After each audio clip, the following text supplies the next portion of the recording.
Hello everyone, welcome to explanation by Ashutosh.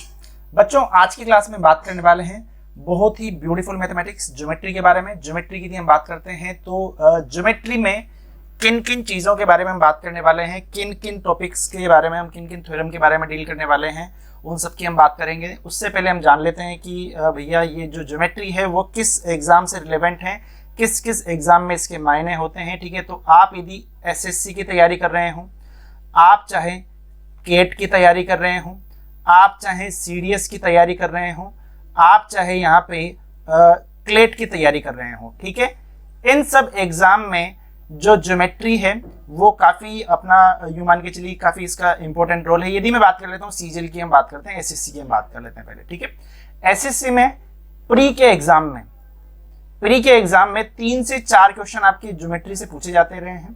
ठीक है, और मेंस की हम बात करते हैं तो मेंस में ही मान के चलिए 12 से 14 क्वेश्चन आपके यहाँ पे ज्योमेट्री के आते हैं। ठीक है, अच्छा सर, ज्योमेट्री में सर यूं बताइए कि ज्योमेट्री का जो सेगमेंट है वो कितना बड़ा है। तो आपके सामने जैसा कि मैंने लिखा हुआ है 23 टॉपिक यहाँ पे लिखे हुए हैं। ठीक है, तो जो सबसे जो ज्यादा इंपॉर्टेंट मुझे लगता है वो है क्या, सर्किल, क्योंकि सर्कल से यूं मान के चलिए हद से ज्यादा क्वेश्चन आ रहे हैं। यदि मैं मेंस की बात करता हूँ तो 12 से 14 क्वेश्चन यदि पूरी ज्योमेट्री से आ रहे हैं, ठीक है, तो ये मान के चलिए 4 से 5 क्वेश्चन जो रहेंगे ना वो अकेले सर्किल से आ जाते हैं। ठीक है, 3 से 4 क्वेश्चन यदि हैं तो आराम से 2 क्वेश्चन आपके सर्किल से बैठेंगे। ठीक है, तो यानी कि जो सर्किल है उसको आप यहाँ पे इग्नोर नहीं कर सकते, बहुत ही ज्यादा इंपॉर्टेंट है। ठीक है, तो मैं आपको एक बार ब्रीफ इंट्रोडक्शन दे देता हूँ एक बार ज्योमेट्री के बारे में। बहुत से लोग बोलेंगे सर एडवांस मैथ्स को स्टार्ट कर रहे हैं, तो मेरा ये मानना है कि एडवांस मैथ्स नाम का कुछ दुनिया में होता नहीं है। ठीक है, क्योंकि ये तो नॉर्मल मैथमेटिक्स है, तो ये एडवांस मैथ्स तो सिर्फ हवा होती है। ठीक है, तो सिर्फ मैथ्स बोलें तो ज्यादा बेटर रहेगा। तो सबसे पहले हम बात करते हैं मैथ्स में किसकी, लाइन एंड एंगल की।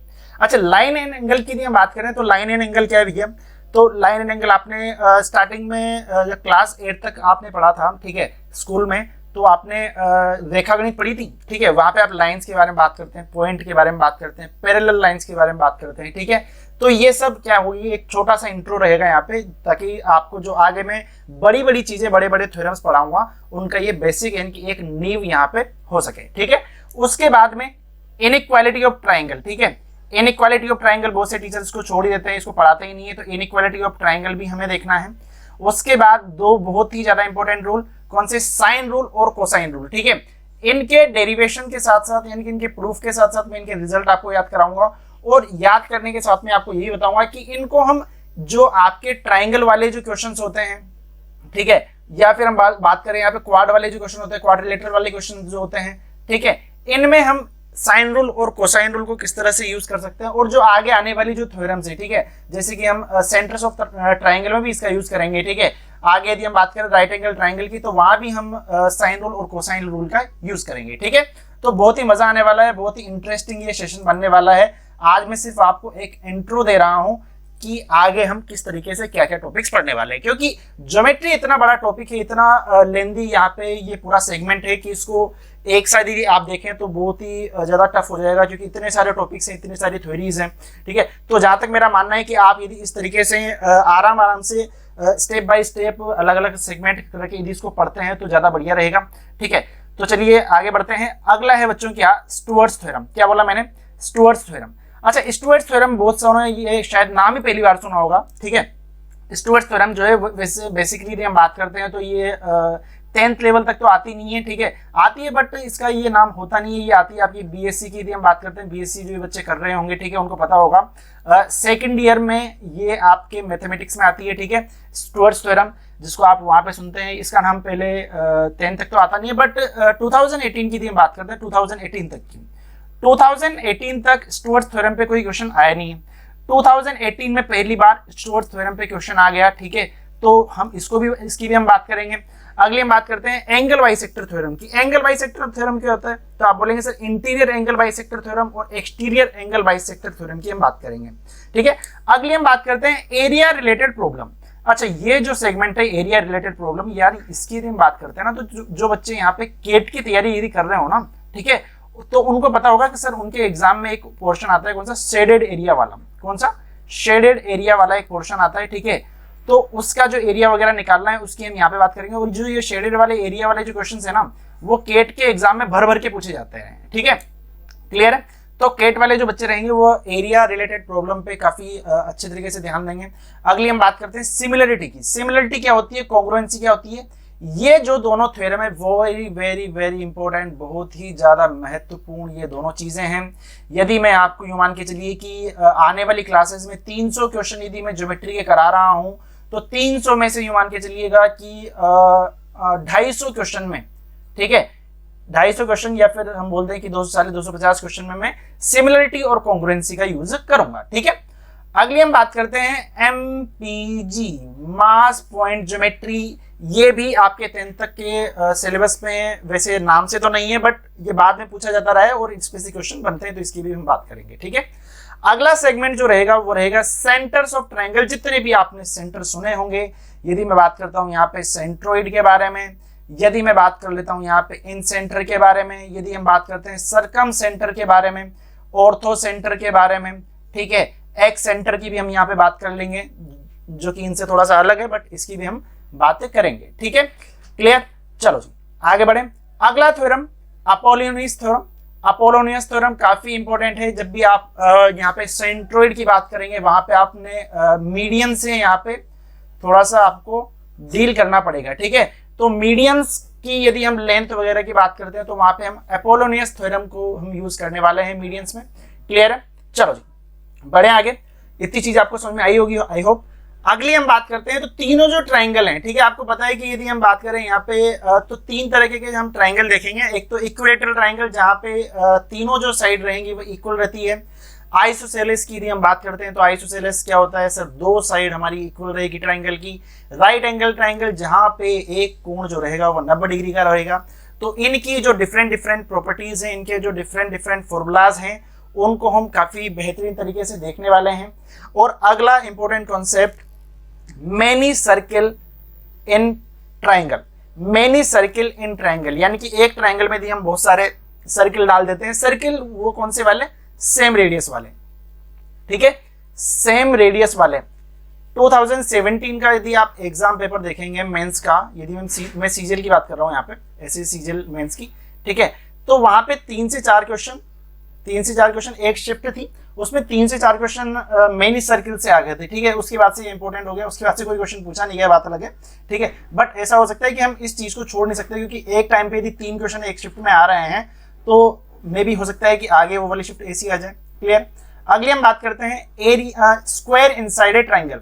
अच्छा, आपने इस तरह के क्वेश्चन सुने होंगे भाई, है ना, कि एक ट्रायंगल है ना, उसमें मैं एक यहाँ पे क्या रख रहा हूँ, एक ऐसा स्क्वायर रख रहा हूँ, तो ये मैक्सिमम इसका जो एरिया रहेगा, ठीक है, वो कितना हो सकता है, या फिर कितनी मैक्सिमम साइड का, ठीक है, या तो एरिया पूछ लेगा या साइड पूछ लेगा। यदि आप साइड निकाल लेते तो एरिया तो आप वैसे निकाल ही लेंगे, ठीक है। कितनी मैक्सिमम साइड का जो यहाँ पे स्क्वायर है आप किसी ट्रायंगल में रख सकते हैं, उस तरह की प्रॉब्लम के बारे में बात करेंगे, ठीक है। तो जो यहाँ तक का सेगमेंट रहेगा ना, वो पूरा आपका ट्रायंगल से रिलेटेड रहेगा। उसके बाद हम बात करेंगे 18 से 22 तक पूरा का पूरा जो क्वाड्रिलेटरल है उसके बारे में हम बात करेंगे। क्वाड्रिलेटरल में हम यहाँ पे सबसे पहले स्क्वायर की हम बात करेंगे, फिर रेक्टेंगल की बात करेंगे, पैरेललोग्राम, फिर ट्रेपेजियम और फिर रोम्बस की हम यहाँ पे चर्चा करने वाले हैं, ठीक है। बहुत सारे बच्चे बोल रहे होंगे कि सर पॉलीगन को आप भूल चुके हैं, तो भैया पॉलीगन को मैं आपको जब मेंसुरेशन 3D जब पढ़ाऊंगा तब आपको मैं पॉलीगन वहां पे करा दूंगा, ठीक है, क्लियर है। चलो जी, तो हमारा जो सबसे लास्ट टॉपिक रहेगा वो रहेगा सर्कल। सर्कल की मान के चलिए 4 से 5 क्लास रहेगी। मोर देन 100 क्वेश्चन हम इसमें करने वाले हैं।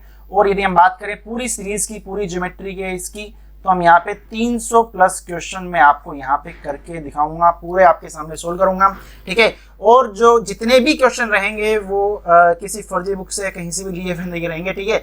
ये वो क्वेश्चन रहेंगे जो आप पिछले एग्जाम में, किसी भी एग्जाम में, एसएससी, कैट या फिर सीडीएस में आप देख चुके रहेंगे, ठीक है। तो जितने भी प्रीवियस ईयर क्वेश्चन हैं, मेरा जहाँ तक मानना है कि यदि आप नए क्वेश्चन करते हैं तो उससे बढ़िया तो है कि आप जिस एग्जाम की तैयारी कर रहे हैं उसके प्रीवियस ईयर निकाल लीजिए, वो ज्यादा बेस्ट हो जाता है, क्लियर। इतनी बात समझ में आ गई। अच्छा, सर्किल में यदि हम बात करते हैं, सबसे लास्ट टॉपिक मैंने बताया था सर्किल ये वाला, ठीक है। तो सर्किल में आपको एक और चीज समझनी पड़ेगी कि एक दो चीजें हैं यार, ठीक है, वो आपको थोड़ी समझनी पड़ेगी। आपने डिस्कार्ट सर्किल, डिस्कार्ट थ्योरम का नाम सुना होगा। वैसे बहुत से बच्चों ने इसका नाम नहीं सुना। क्यों? क्योंकि ये कहीं भी नहीं पढ़ाई जाती, ठीक है, कहीं भी नहीं पढ़ाई जाती है। इसका तो नाम सुना ही होगा, किसिंग सर्कल्स, ये भी कहीं नहीं पढ़ाया जाता, दोनों बातें एक ही है, ठीक है। ये एक थ्योरम होती है, 2017 में ये क्वेश्चन आया था, ठीक है, 2017 से पहले कभी नहीं आया। 2017 में ये क्वेश्चन आया था किसिंग सर्कल का, ठीक है। किसिंग सर्कल्स को बोला जाता है, आप गूगल भी करके देख सकते हैं, ठीक है। डिस्कार्ट थ्योरम वहां पे सर्किल की लगती है, उसके बारे में बात करेंगे, कहीं पे भी नहीं पढ़ाया जाएगा, लेकिन मैं आपको बता दूंगा डिस्कार्ट थ्योरम को किस तरह से प्रूव करते हैं, किस तरीके से इसको हम अलग अलग जो किसिंग सर्कल्स वाले जो क्वेश्चंस होते हैं उनमें अप्लाई करने वाले हैं, ठीक है। इसका मतलब ये होगा कि ज्योमेट्री में बिल्कुल धुआं उड़ा देंगे अच्छे तरीके से। पूरी ज्योमेट्री 300 प्लस क्वेश्चन का हम टारगेट रखते हैं। कितने क्वेश्चन का? 300 प्लस क्वेश्चन का हम टारगेट रखते हैं। तो ये आज का जो वीडियो था वो सिर्फ इस बारे में था कि आप थोड़ा सा जान पाए कि ज्योमेट्री में सेगमेंट क्या क्या है, कौन कौन से टॉपिक के बारे में हम डील करने वाले हैं। क्लियर? तो अगली क्लास से मैं आपकी ज्योमेट्री की क्लासेस को स्टार्ट कर दूंगा। लाइन एंड एंगल से मैं स्टार्ट करूंगा, 2 क्लासेस लाइन एंड एंगल पे, फिर अगली 2 क्लासेस इनइक्वालिटी ऑफ ट्रायंगल पे, और उसी तरीके से हम यहाँ पे पूरी ज्योमेट्री को मान के चलिए 24 से 25 घंटों में पूरी ज्योमेट्री को हम कर लेंगे, ठीक है। कोई फर्जी काम नहीं करेंगे। यदि ऐसी बात होती है तो 2 घंटे में भी ज्योमेट्री होती है, लेकिन हम इसको आराम से बहुत ही बेहतरीन तरीके से, मैं प्री की बात नहीं करता, ध्यान रखना, ठीक है, मैं प्री की बात नहीं करता। प्री के लिए तो आपके यूट्यूब पे बहुत सारे चैनल है, ठीक है, वहां से आप पढ़ सकते हैं। मैं सिर्फ डायरेक्ट मेंस की बात करूंगा। मेंस के मुताबिक हम इस टॉपिक को पढ़ रहे हैं, ठीक है। तो मेंस में जिस तरह का मतलब लेवल होता है क्वेश्चंस का, उसकी हम यहाँ पे बातें करेंगे। क्लियर है? तो मिलते हैं अगली वीडियो में, ठीक है। तो अगली क्लास में हम लाइन एंड एंगल पढ़ेंगे। तो नई कॉपी, नया रजिस्टर बना के तैयार रहिएगा। मिलेंगे अगली वीडियो में। Thank you so much. कशाला थांबलास रे वाजव की